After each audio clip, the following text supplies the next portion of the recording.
Estamos platicando muy a gusto aquí con el doctor Juan Antonio García Alcántar. Él es especialista en cardiología intervencionista del Hospital CIMA, que le agradecemos mucho que esté con nosotros. Como siempre, abrimos consulta los lunes con nuestros amigos del Hospital CIMA. Doctor, antes que nada, gusto saludarlo. Edgar, mucho gusto y gracias por la invitación y saludos a tu audiencia. Al contrario, muchísimas gracias. Y es que hay muchos temas, obviamente, sí, que tiene que ver con el ámbito en el cual es usted especialista. Y ahorita estamos hablando del tema del vapeo. Ahí luego les paso el dato, lo que me pasó el fin de semana con esta temática en un lugar aquí en Hermosillo. Pero sí es importante, sobre todo, y arrancamos si le parece con eso, doctor, ¿qué efectos tiene el vapeo? Que nos lo vendieron, y lo mencionamos ahorita, como una alternativa para dejar de fumar, pero resulta que también es nocivo y quisiéramos saber sí, qué efectos tiene el vapeo, sobre todo para el sistema cardiovascular. Sí. Los efectos son muy semejantes a los que tiene el tabaco convencional.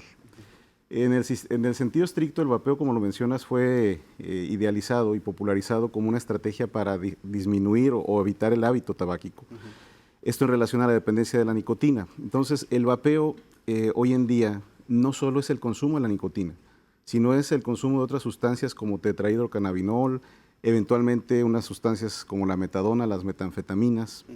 Hay otros productos que no lo tienen estas sustancias y solo son los saborizantes que contienen, pero el efecto final que ejerce sobre el organismo es en cuanto se fuma y a largo plazo. En cuanto se fuma en el sistema cardiovascular, favorece lo que llamamos el efecto de jugar a la ruleta rusa.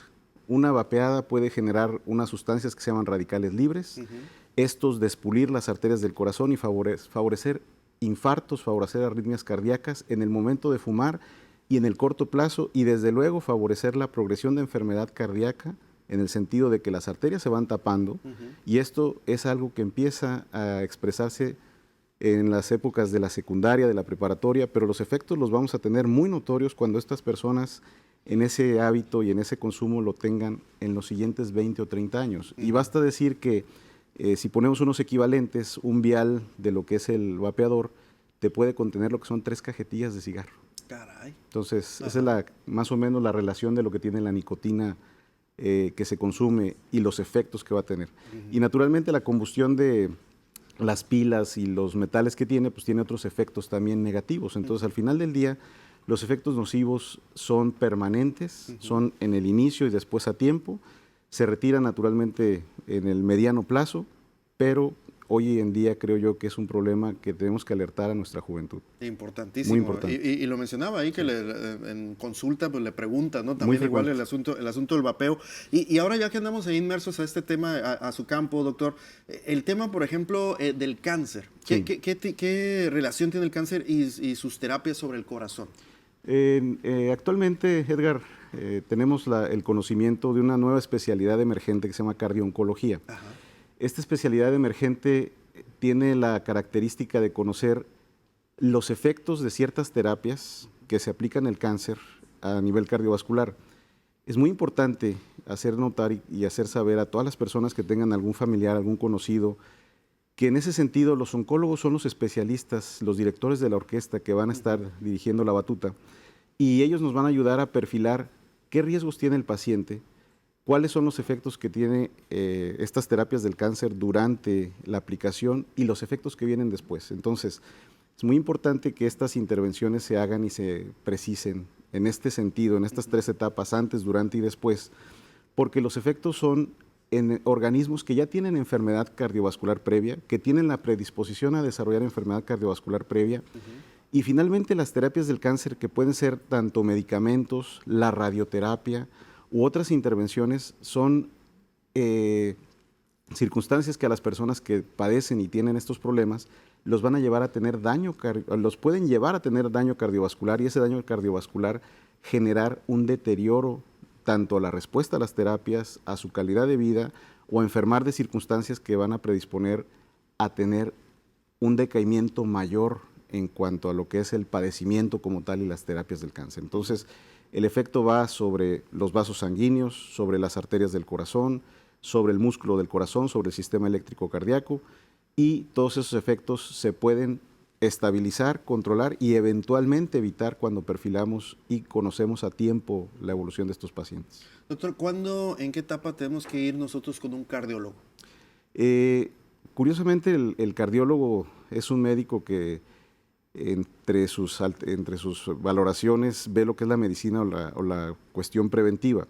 En este sentido, la cuestión preventiva debe ser muy importante porque hay que ver que las personas no desarrollen enfermedad cardiovascular. ¿Cuál es esta enfermedad cardiovascular? El infarto, lo que es la angina de pecho naturalmente, la falla del corazón, las arritmias cardíacas, en general daños a las válvulas, y todo este tipo de circunstancias las podemos empezar a identificar en general a partir de los 30 años en adelante.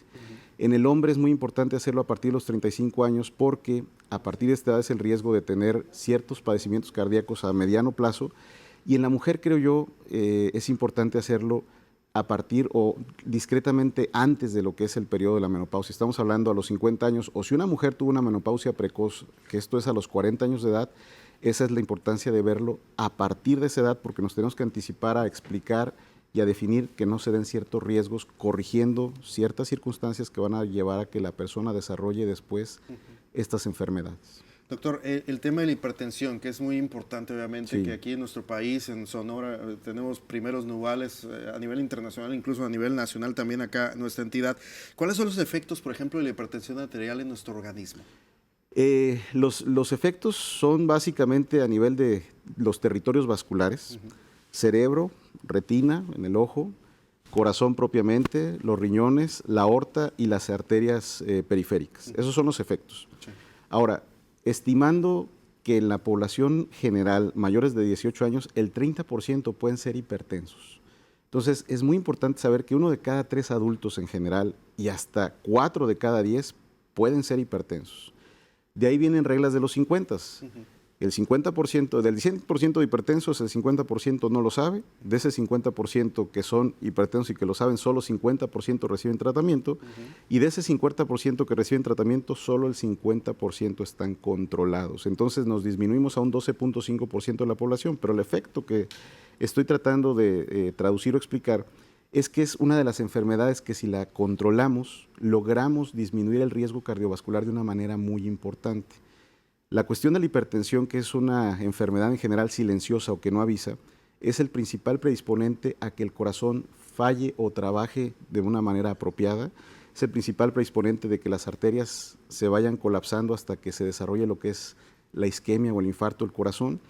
Y algo muy importante, es la principal causa de falla cardíaca, que es una enfermedad que va a consumir recursos y que está llevando a la bancarrota incluso a países desarrollados. Entonces, lo que estamos hablando es que si nos remitimos al control de estas condiciones, seguramente tendremos la posibilidad de evitar que las personas lleguen a esos escenarios y al evitar ello, pues tengan la sobrevida que deben de tener, la proyección de calidad de vida que deben de tener y evitar el desgaste en todas las circunstancias económicas, sociales, familiares, culturales, laborales, etcétera, que acarrea la hipertensión arterial. Importantísimo esto que está mencionando el doctor para tomarlo en consideración. Y doctor, por último, el tema COVID. Sí. Obviamente ya se nos olvidó el COVID-19 y demás, pero hay efectos importantes. O sea, se acabó la pandemia, ¿no? Lo que mencionan, pero los efectos del COVID, no sé si ya a estas alturas personas que han tenido COVID siguen arrastrando con algunas problemáticas ya que tiene que ver con la cuestión del corazón. Sí, Edgar.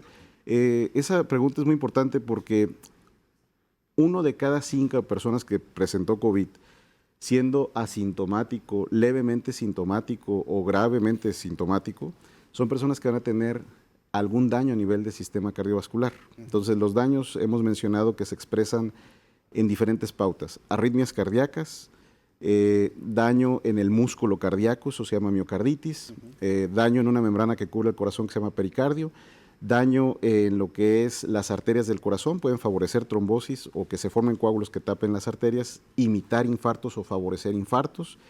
Y finalmente un apartado muy importante en este sentido vascular es la disautonomía o la hipertensión. ¿Qué quiere decir?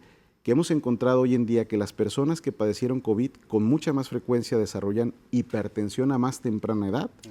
No hemos visto si esto va a ser algo transitorio o no hemos visto, y lo que hemos visto más bien es que algo que se perpetúa, es algo que está persistiendo después de que desarrollaron el COVID. Y otra pauta, que en lugar de ser hipertensos, hay personas que desarrollan cierto daño en los nervios que favorecen el control de la presión y en lugar de subírsele la presión ahora se les baja. Entonces en nuestro clima, en donde hay humedad, en donde hay temperaturas mayores, en donde la gente no se hidrata adecuadamente, esta disautonomía favorece que las personas tengan mucho más síntomas asociables o después de que presentaron el COVID. Entonces son los daños que se presentan a este nivel. Perfecto, pues igual para que usted tome nota de esto y actúe en consecuencia, ¿no? Es Sí. decir, creo que ahí, y me voy a la pregunta, la segunda que le hice, ¿cuándo acudir a un cardiólogo? Creo que es importante siempre tocar base con los especialistas, sobre todo en estos rubros que menciona el doctor, y a través de Hermosillo Heart Team, ahí en el Hospital Cima, obviamente va a tener toda la orientación e información adicional, ¿no? Totalmente. Ahí ya veremos un grupo de talentos de la cardiología que estamos enfocados en cuidar el corazón, el prevenir que se desarrollen enfermedades, el tratar estas enfermedades y sobre todo enfocarnos en la cuestión muy particular y personal de cada paciente para hacerles el traje a la medida y que finalmente esto les ayude a tener calidad de vida, a tener sobrevida y a prevenir el desarrollo de estas enfermedades. Qué importante, sobre todo aquí en el estado de Sonora, lo más importante. Doctor Juan Antonio García Alcántara, qué gusto conocerlo. Antes que nada, y gracias por estar con nosotros esta mañana. Muchas aquí gracias. En las noticias realmente vale la pena escucharlo y sobre todo especialistas como él, especialista en cardiología intervencionista del Hospital Cima. Y tema relevante, importante, sobre todo aquí en nuestro estado de Sonora. Muy, muy importante escucharlo.